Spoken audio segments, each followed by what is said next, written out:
పెళ్ళైనా పండగైనా వేడుక ఏదైనా పట్టు చీరల ప్రత్యేక వేదిక వారాహి సిల్క్స్. ఇంత నాకు ఫిలాసఫీ అవసరం లేదు. ఫాలో అవుతారు, ఇంత గీతే జీవితం అన్నారు, అంతే కదా. మరి ఎందుకు పెళ్లి చేసుకోవట్లేదు?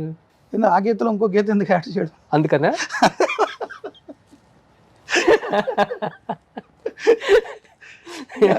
అడ్డగీతలు ఎందుకు ఇంకా? ఆ గీతలో ఇంకో గీత యాడ్ చేసి ఇంకో 2 గీతలు వస్తాయి మళ్ళీ. అడ్డగీతలు నిలువు గీతలు ఎందుకండి? ఇంతే కదా ముక్క.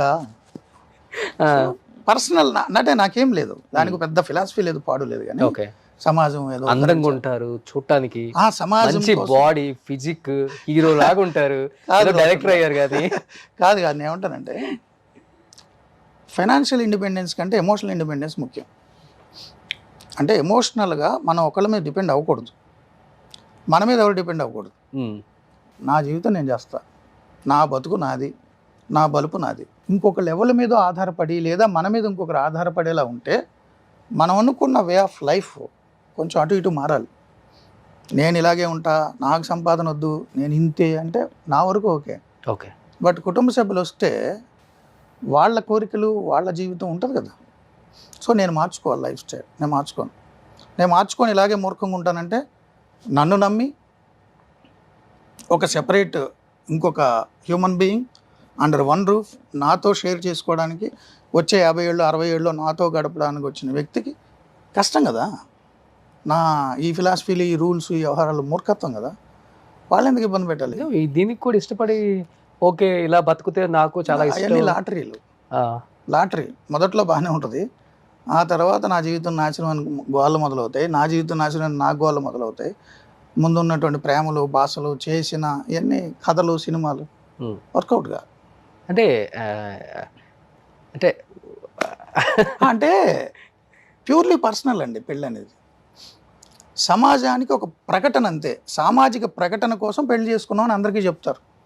సో నాకు అవసరం లేదు, ప్యూర్లీ పర్సనల్. నేను సమాజానికి కూడా చెప్పాల్సిన పని లేదు, ఎందుకంటే ఎవరో ఇంపాక్ట్ అవ్వాలి, ఇన్ఫ్లుయెన్స్ అవ్వాలని కోరికలు కూడా నాకు లేవు. ప్యూర్లీ మై పర్సనల్ డేషన్. ఉప్పు కారం తింటున్నాం కదా సరే, ఎలా కంట్రోల్ చేసుకోగలం ఫీలింగ్స్, ఎమోషన్స్? కాదు, purely it's my personal decision. So సొసైటీతో డిస్కస్ చేయాల్సిన అవసరం లేదు, అది నా ఒపీనియన్. నేను ఏదో అంత గొప్పని ఎంత గొప్పని అని నేను సమాధానం చెప్పదలుచుకోవాలి. నేను ఎంచుకున్న మార్గంలో నాకు నచ్చినట్టు నేను వెళ్ళదలుచుకున్నా. ఇంకొక వ్యక్తిని ఆ జర్నీలోకి నేను తీసుకురాలేను. ఇది ఫస్ట్ నుంచే అనుకున్నారు అసలు? డే వన్ నుంచి, ముందు నుంచి ప్యూర్లీ పర్సనల్ డెసిషన్ ఇది. బట్ నా లైఫ్ నాది. ఇప్పుడు ఈ ఇంటర్వ్యూ చూసిన తర్వాత మీ ఆలోచనలకు తగిన విధంగా కొంతమంది ఉంటారు కూడా, ఇన్ కేస్ వస్తే ఆహ్వానిస్తారా లైఫ్లోకి? అంటే ఇప్పుడు ఇంటర్వ్యూ చూస్తే అంటున్నారు, గత 30 ఏళ్ళుగా రోజు రాత్రిపూట నేను ఇలాగే అరగంట గంట పాటు షో చేస్తుంటా. చేస్తారు, ఇది ఓకే చేస్తున్నా కదా. ఇది ఓపెన్ చెప్పరు కదా. It's my purely personal decision. ఇది నా జీవితం, నా పుట్టుక, నా బతుకు, నా చావు, ఇంకొకరి ప్రమేయం లేదు. సో నా జీవితం అనేటటువంటి వెహికల్ స్టీరింగ్ నా చేతిలోనే ఉండాలి, ఇంకొకరికి ఇవ్వను. ఇంకొకళ్ళ జీవితం స్టీరింగ్ నేను తీసుకోను. మీ బతుకు మీది, నా బతుకు నాది. ఎందుకు వచ్చిన గొడవ? కొంత వయోపరిమితి పెరిగినప్పుడు, వృద్ధాప్యంకి వచ్చినప్పుడు అప్పుడు ఏంటి పరిస్థితి? అంటే కొంత వయోపరిమితి పెరిగిన తర్వాత వృద్ధాప్యం వచ్చిందా చూడడం కోసం అని చెప్పి ఇప్పుడున్న 30 ఏళ్ల పాటు వాళ్ళతో చాకరీ చేయించుకోవడానికి దారుణమైన బ్లాక్మెయిల్. బ్లాక్మెయిల్ నేను అదే చెప్తున్నా, తోడు. నేను అదే అంటున్నా, నేను ముసలోని అయిన తర్వాత నాకు అండగా ఉంటుంది అని ఇప్పుడు యవ్వనంలో ఉన్న తన జీవితం అంతా నేను తీసుకొని తను ఇబ్బంది పెట్టడం, లాస్ట్లో నాకు సేవ చేయడం కోసం. సపోజ్ మాట్లాడదాం, ఎంతమంది జీవితంలో వృద్ధాప్యంలో తోడు ఉంటారని పెళ్లి చేసుకుని అనేక కారణాల వల్ల విడిపోవడమో, లేదు వాళ్ళు కాలం చేయడమో జరగలే. అవును, స్వార్థం కదా. నేను ముసలోని అయిన నాకు సేవ చేస్తుంది కాదు, ఇప్పటి నుంచి నేను పెళ్ళి అనే ఒక ముసుగులో చేస్తాను, అది కరెక్ట్ కాదు. ఏం చేస్తారు సార్ అమ్మ నాన్న మొన్నే చనిపోయారు. ఓకే, 1 year అయింది, ఈ రోజు కరెక్ట్గా 1 year. సో వాటి మీద కూడా నాకు నమ్మకం లేదు కాబట్టి నేను వెళ్ళలేదు. 92 years ఆయనకి. 92 years నాన్నగారికి?